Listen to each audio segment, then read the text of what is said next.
Hello दोस्तों, नमस्कार। आप लोग देख रहे हैं एजुकेशन गुरु से मैं प्रकाश सिंह आप लोगों को अपने चैनल में स्वागत करता हूं। दोस्तों, आज हम लोग भारत की जलवायु, वनस्पति तथा वन्य प्राणी के बारे में डिस्कशन करेंगे। इससे पहले की वीडियो अगर आप लोगों ने नहीं देखी होगी तो उसकी लिंक मैंने वीडियो के डिस्क्रिप्शन बॉक्स में डाल दी है, तो आप लोग जाकर देख लीजिएगा। अगर आप लोग हमारे चैनल पहली बार आए हैं तो इसको सब्सक्राइब कर लीजिएगा। अब चलिए पहले हम लोग इसको पढ़ेंगे, फिर आप लोगों को समझाएंगे। आप मौसम के बारे में प्रतिदिन समाचार पत्रों में पढ़ते हैं तथा टेलीविज़न में देखते हैं तथा अथवा दूसरों को इस संबंध में बातें करते हुए सुनते हैं। ये बात सही है। आप जानते हैं कि मौसम वायुमंडल में दिन प्रतिदिन होने वाला परिवर्तन। देखिए, हमारे जो मौसम है वो प्रतिदिन बदलते रहते हैं। तो कभी तापमान रहता है, कभी वर्षा तथा कभी सूर्य की किरणें इत्यादि सम्मिलित होती हैं। ठीक, तो कभी ठंडा मौसम रहता है, कभी गर्म रहता है, कभी आकाश में बादल छा जाते हैं, ऐसे अवसर आते हैं। ठीक, तो कभी ठंडी भी पड़ती है। तो चलिए हम लोग देखते हैं इधर। ये हमारे यहाँ मौसम प्रमुख 4 प्रकार के होते हैं। ठीक, तो दिसंबर से फरवरी तक ठंडा मौसम होता है जिसको सर्दी बोलते हैं, और मार्च से मई तक जो हमारे यहाँ होता है उसको गर्मी होती है, जो मार्च से मई तक होता है। और जून से सितंबर तक दक्षिण पश्चिमी मानसून का मौसम, जिसे वर्षा ऋतु बोलते हैं। ठीक, अक्टूबर से नवंबर तक मानसून लौटता है जिसको हम शरद ऋतु बोलते हैं। अब इसको हम लोग डिटेल में पढ़ेंगे। चलिए देखते हैं। सबसे पहले शीत ऋतु क्या है। ये देखिए, ठंडे मौसम में सूर्य की किरणें सीधी नहीं पड़ती हैं, जिसके परिणामस्वरूप उत्तर भारत का तापमान कम हो जाता है।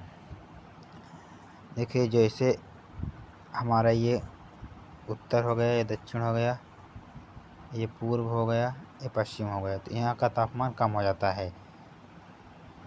ग्रीष्म ऋतु, गर्मी के मौसम में सूर्य की किरणें अधिकतर सीधी पड़ती हैं, तापमान बहुत अधिक हो जाता है। दिन के समय गर्म एवं शुष्क पवन बहती हैं, जिसे हम लोग कहते हैं। जो हमारी गर्म के समय रहती है, जब गर्मी जब आती है तो वो दोपहर के समय बहुत सी लू चलने लगती है, जिसको लू कहते हैं। ठीक, गर्म हवा जो चलती हैं। अब हम लोग पढ़ेंगे। यहाँ पर कुछ लिखा है, आओ खेलें, इसमें लिखा है, तो चलिए थोड़ा देख लेते हैं। हमारे देश के सभी भागों में लोग अपने क्षेत्रों में पाए जाने वाले फलों के ठंडे पेय, जिसे शरबत कहा जाता है,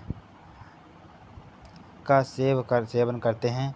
ये पेय पदार्थ प्यास को बुझाते हैं। सबसे अच्छा साधन है कि लू दुष्प्रभावों से हमारे शरीर की रक्षा करते हैं। क्या आप जानते हैं कि आम, बेल, नींबू, इमली, तरबूजा तथा दही का शरबत जैसे छाछ, ये आप लोग वीडियो पॉज करके पढ़ लीजिएगा। इसमें छोटे बच्चों के लिए दिया है, वीडियो पॉज करके आप लोग पढ़ लीजिएगा। जहाँ पर इम्पोर्टेंट रहेगा वहाँ पर मैं हाईलाइट कर दूँगा, आप लोगों को बता दूँगा, तो आप लोग नोट्स में उतार लीजिएगा। ठीक, तो चलिए और आगे चलते हैं। अब हम लोग पढ़ेंगे दक्षिण पश्चिम मानसून या वर्षा का मौसम। ठीक, यह मानसून के आने तथा आगे बढ़ने का मौसम होता है। इस समय पवन बंगाल की खाड़ी तथा अरब सागर से स्थल की ओर बहती है। वे अपने साथ नमी भी लाती है। जब ये पवन पहाड़ों से टकराती है तब वर्षा होती है। देखिए, जो हमारे इस समय मेरा जो ये नीचे भारत का भाग है, तो जो इधर बंगाल की खाड़ी है, क्या है, बंगाल की खाड़ी है, बंगाल की इधर खाड़ी है, इधर खाड़ी है,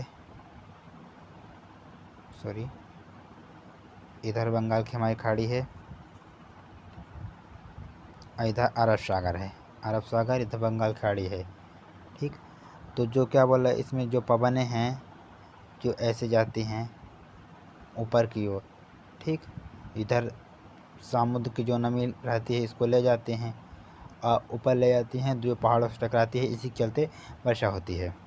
मानसून के लौटने के समय का मौसम शरद ऋतु कहलाता है। देखिए, इस मौसम पवन में स्थानों पर लौटा जो बंगाल की खाड़ी की ओर बहती हैं, यह मानसून के लौटने का मौसम होता है। भारत के दक्षिण भागों में विशेषकर तमिलनाडु तथा आंध्र प्रदेश में इस मौसम में वर्षा होती है। देखिए, जब हमारा मानसून लौटता है, जैसे ये हमारा भारत नीचे का भाग है हमारे भारत का, ठीक, तो ये हमारा बंगाल की खाड़ी है, यहाँ पर अरब सागर है। जो जब ये लौटती हैं मानसून, तो इधर हमारे तमिलनाडु और आंध्र प्रदेश साइड से मौसम डायरेक्ट बंगाल की खाड़ी में गिरता है, ठीक।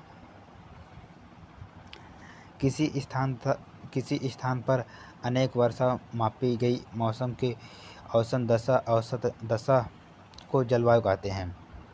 भारत की जलवायु मोटे तौर पर मानसूनी जलवायु है भारत की, ठीक। मानसूनी शब्द अरबी भाषा के मौसम से लिया गया है, जिसका अर्थ होता है मौसम। भारत की स्थिति उष्णकटिबंधीय होने के कारण अधिकतर वर्षा मानसूनी पवन से होती है। भारत में कृषि वर्षा पर निर्भर है, ठीक। अभी तक भी भारत में कृषि जो है वर्षा पर निर्भर है। अच्छे मौसम का मतलब है पर्याप्त वर्षा तथा प्रचुर मात्रा में फसलों का उत्पादन। अब यहाँ पर दिया है, कुछ प्रश्न दिया है, अगर मानसून वर्षा कम हो तो क्या होगा। यहाँ बोल रहा है कि अगर वर्षा कम होती है तो क्या होगा, तो इसमें आपको सही आंसर लगाना है। तो फसल इसमें प्रभावित होगी, कम होगी तो फसल वैसे भी प्रभावित होगी, इसमें फसल प्रभावित होगी, और कुएं का पानी के नीचे चला जाएगा। सही बात है, जब वर्षा कम होगी तो ऐसे भी।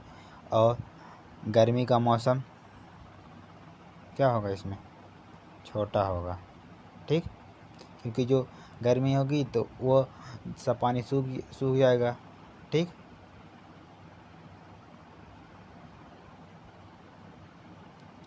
अब ऐसे किसी स्थान की जलवायु की ऊंचाई स्थिति, ऊंचाई, समुद्र की दूरी, उच्चावचन पर निर्भर करता है। देखिए, जो हमारे उत्तरी इधर पश्चिम और साइड राज्य हैं, जैसे और हमारे इधर जो पश्चिम साइड राज्य हैं, राजस्थान के मरुस्थल में स्थित जैसलमेर तथा बीकानेर बहुत गर्म स्थान है, जबकि हमारे जम्मू कश्मीर के द्रास तथा कारगिल में बर्फीले ठंड पड़ती है। देखिए, जो अपने भारत में ही देख लीजिए, जहाँ जम्मू कश्मीर वहाँ पर ठंड पड़ती है, जो हमारे राजस्थान का जैसलमेर तथा बीकानेर बहुत गर्म पड़ती है, ठीक। तटीय क्षेत्र जैसे मुंबई, कोलकाता की जलवायु मध्यम है, जो हमारे मध्यम है, ठीक।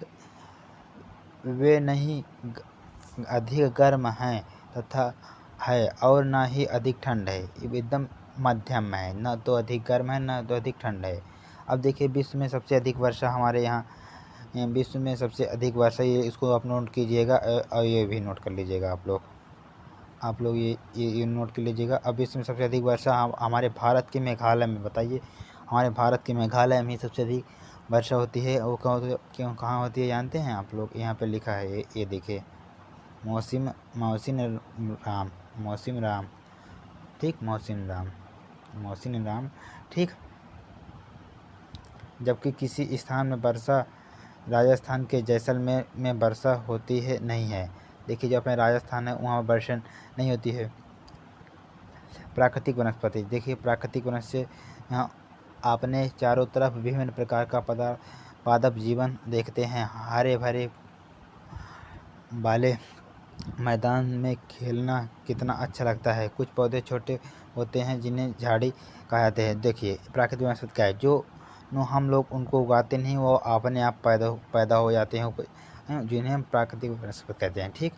जैसे नीम, आम, कुछ ऐसे वृक्ष होते हैं जिनके पत्तियों की मात्रा बहुत कम होती है, जैसे नारियल, घास, झाड़ियाँ, ठीक।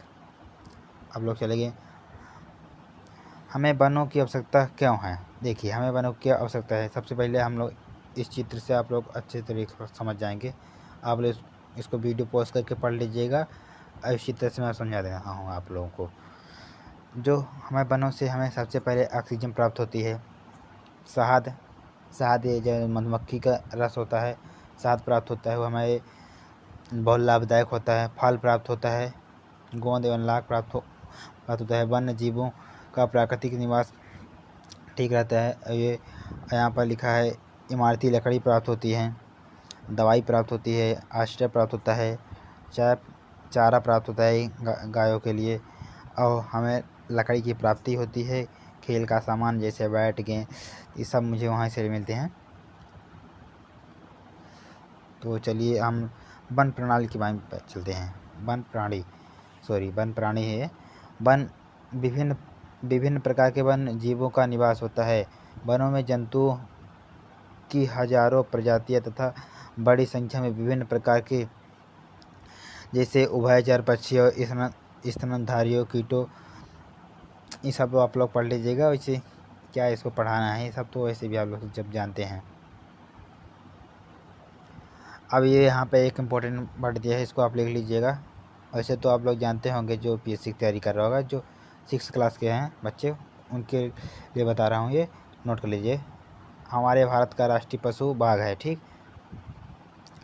यह देश के विभिन्न भागों में पाया जाता है। गुजरात के गिर वन एशियाई शेरों का निवास करता है। एशियाई अगर पूछता है पेपर में, पीएससी वालों के लिए खास पूछ सकता है, ये पीएससी वालों के लिए पूछ सकता है कि एशियाई शेर कहाँ निवास करते हैं, तो गुजरात के गिर वन में निवास करते हैं। हाथी एक सींग वाले गैंडे आसाम में, ये भी इम्पोर्टेंट है, आप लोग इसको लिख लीजिएगा। था केरल तथा एवं कर्नाटक में भी मिलते हैं ये। ठीक, एक सींग वाले गैंडे। भारत में रेगिस्तान तथा जंगली गधा रन पाए जाते हैं। ठीक, जंगली बकरी भी पाई जाती है, यहाँ पर बोल रहा है। हिम, तेंदुआ, भालू इत्यादि हिमालय के क्षेत्रों में पाए जाते हैं। इनके अतिरिक्त बहुत से दूसरे जानवर जैसे बंदर, सियार, भेड़िया, नीलगाय और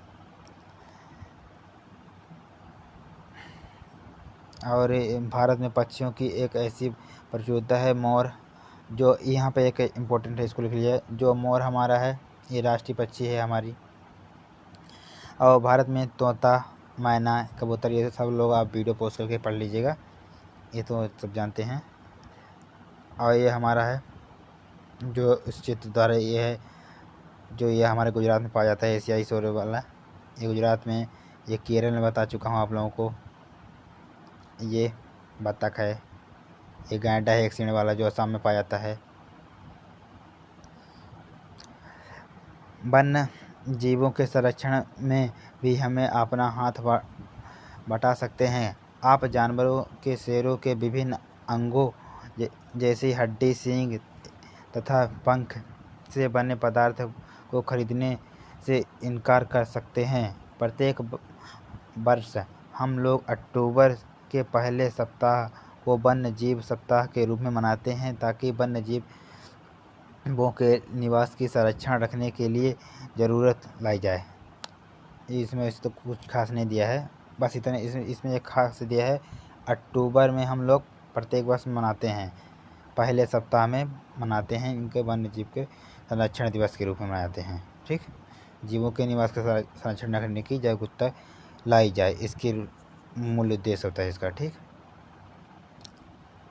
और हमें लोग बोल रहा है इसमें, शिकारी बाघों को क्यों मारते हैं शिकारी बाघों को? उनकी चमड़ी प्राप्त होती है और उनकी चमड़ी बहुत मूल्यवान होती है।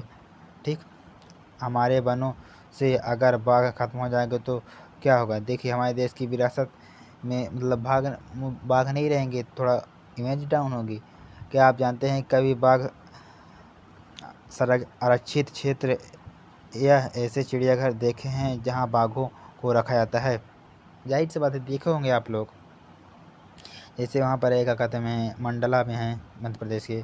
अब इसमें कुछ ऐसे पक्षियों के नाम दिया है, प्रवासी पक्षी जो दूसरे देश से आए हैं, तो इसको वीडियो पोस्ट करके आप लोग पढ़ लीजिएगा। यहाँ पर एक इम्पोर्टेंट दिया है, छोटी लिटिल स्टार, जिसका नाम वजन 15 ग्राम है, और ये अंटार्कटिका प्रदेश से 8000 किलोमीटर की दूरी तय करके जो भारत आई है। तो चलो दोस्तों, मैं ये वीडियो आज की ये क्लास 6 का 8वां चैप्टर था, जो हमारा चैप्टर भूगोल ख़त्म हो गई क्लास 6 की। अब हम लोग 7th क्लास की पढ़ेंगे और इसके बाद मैं हिस्ट्री पढ़ाऊँगा 6th क्लास की NCERT की। तो अगर आप लोगों को ये वीडियो अच्छी लगी होगी तो चैनल को सब्सक्राइब कर लीजिएगा और लाइक कर दीजिएगा और इसको एक आध ग्रुप में शेयर कर दीजिए प्लीज़ दोस्तों। तो चलिए, आप लोगों ने हमें इतना समय दिया उसके लिए आप लोगों को धन्यवाद।